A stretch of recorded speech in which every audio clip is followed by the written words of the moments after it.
تعالوا اقول لكم على سر كرمشة وش الرز بلبن اللي كلكم عايزين تعملوه في البيت زي ما بتجيبوه من المحلات. هيطلع كريمي واحلى من المحلات بكتير،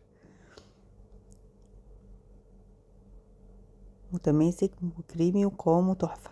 اول حاجة هنجيب حلة ونحط فيها نص كوباية رز وكوبايتين مية.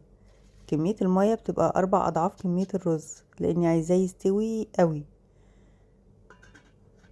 بعد ما الرز يتشرب المية بنزل عليه بكيلو حليب طازة، وياريت يكون من عند لبان اللبن بتاعه دسم. ونحط نص كوباية سكر، دايما كمية السكر بتبقى قد كمية الرز اللي حطيناها في الاول، كده السكر بيطلع مظبوط. هنجيب بقى نص كوباية حليب ونحط عليها معلقتين نشا